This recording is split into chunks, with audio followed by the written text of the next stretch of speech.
Compatibility in relationships is something that everyone seems to be searching for.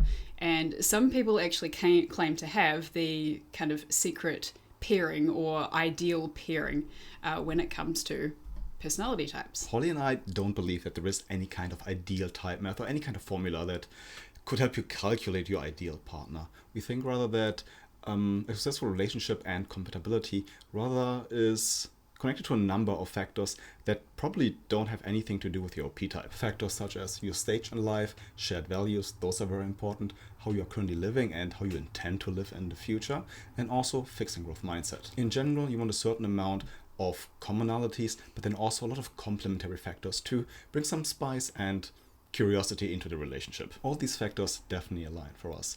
But since our OP types are so different, and because they determine how we process the world, how we see the world, and how we communicate, how do we make our relationship work? This video will be the first in a 4-part series where we compare and contrast the different parts of our OP type that can create the most friction, and how we navigate that and deal with it. So in this video, we'll compare double masculine NT play and double masculine NT sleep, which are both animals that we have in a safer state. So for me, I have double masculine NT play, which is made up of masculine TE and masculine NE. NT play is about gathering feedback from others on what they need, how they might want things done, and why something is the way that it is. It is often considered the idea gathering before the actual doing of something. NT play is also short-term, abstract problem solving. So it's looking at the current environment and looking for solutions that will work for now. Also, and most importantly, NT play is not personal. Now, first, before we get into how obviously annoying NT play is,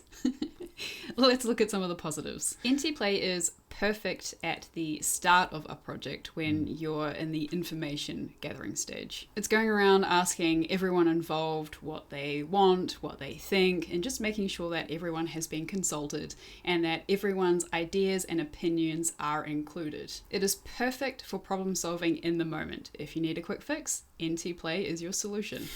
But if you're like me and you have demon OI, this is where you can get stuck, because you are gathering people's opinions and ideas. But the next step is to then organize the information in order to produce an output.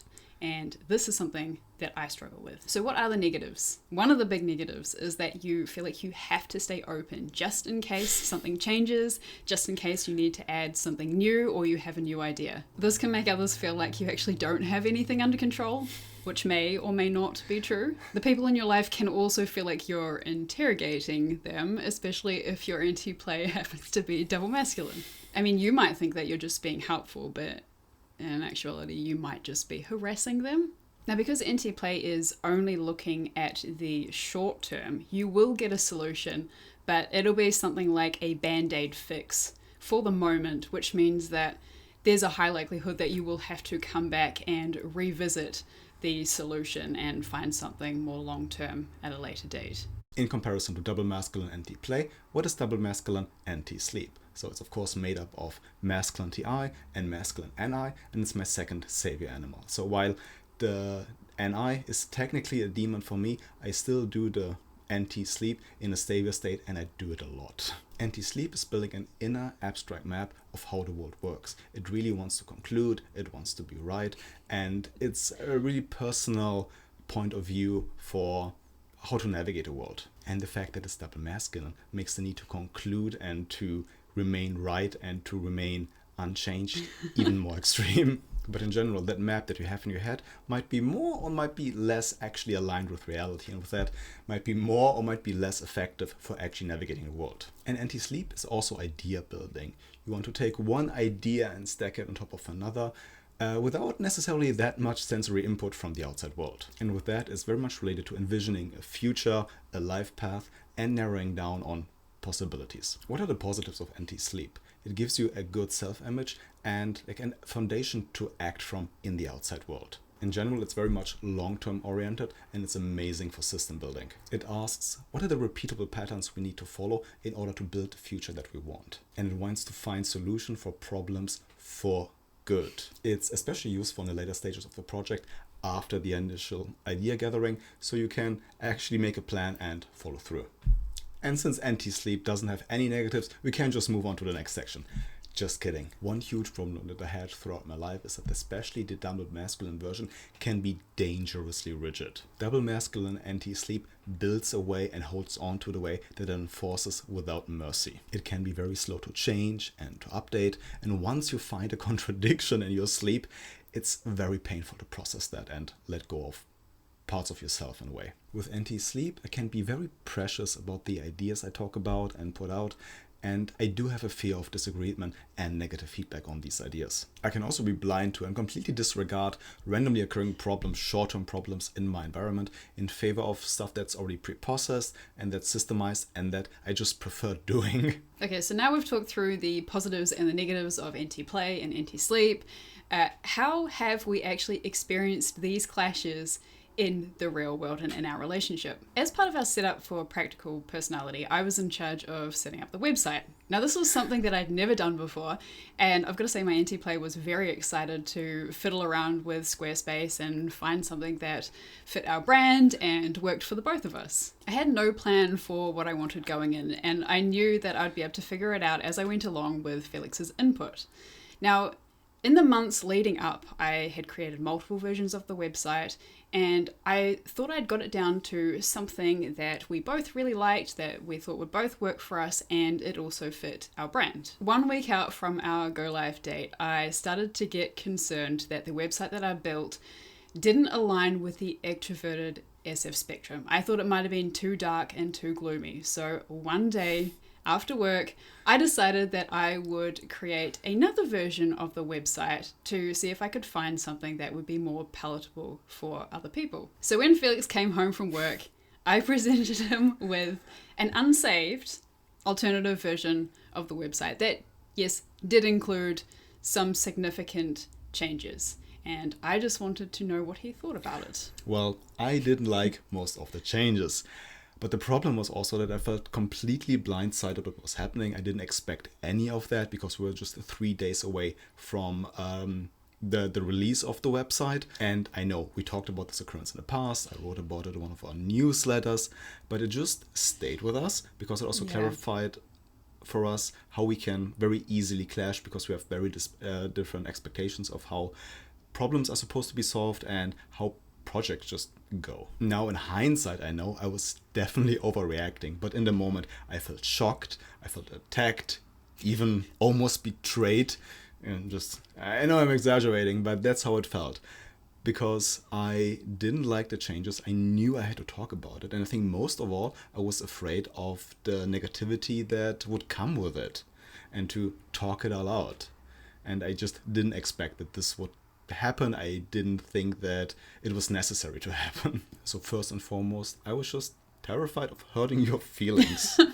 This is really the biggest problem for me personally. But as we started to talk it out, I understood your perspective. I understood why you wanted the changes.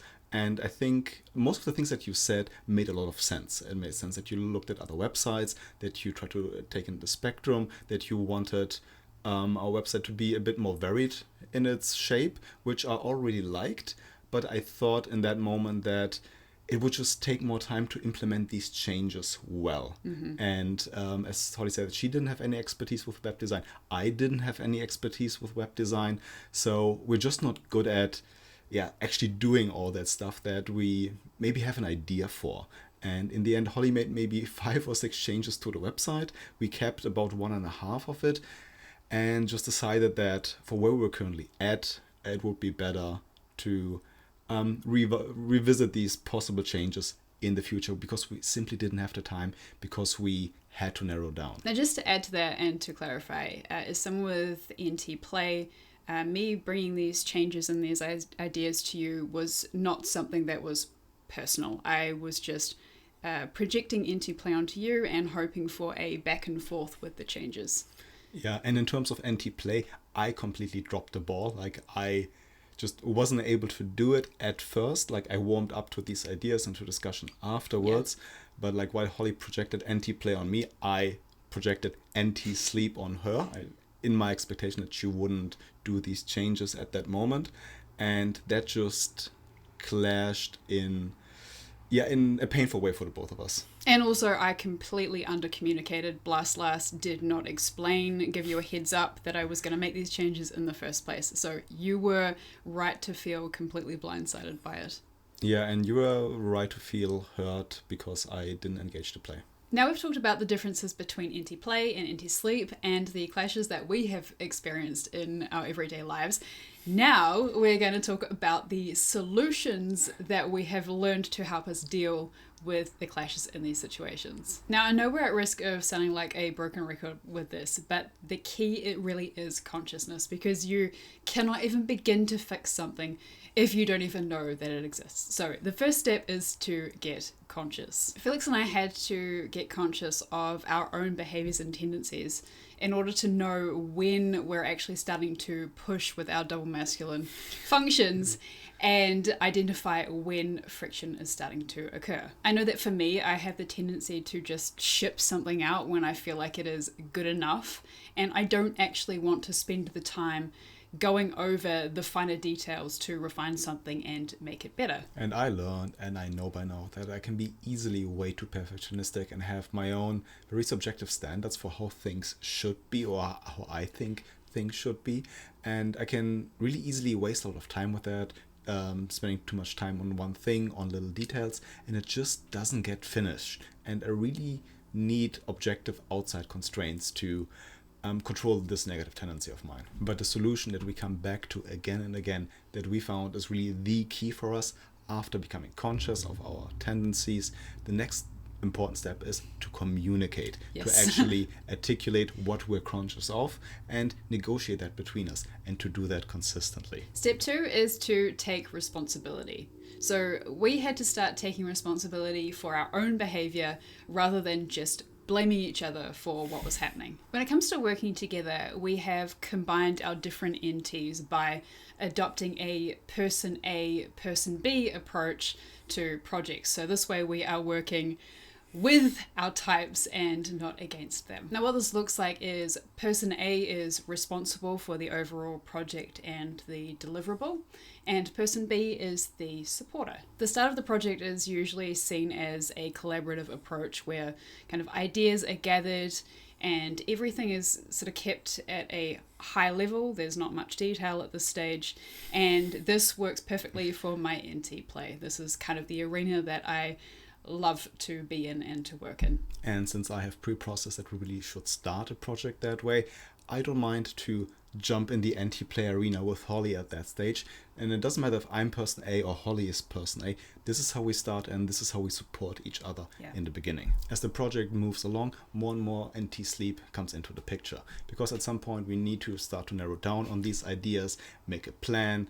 What are the kind of midpoints of the project? When is the project supposed to be finished? And so forth. And as the project comes to an end, the more and more sensory it gets, the more and more details we have to take care of. But then again, we try to be aware of who's person A, who's person B, who supports whom.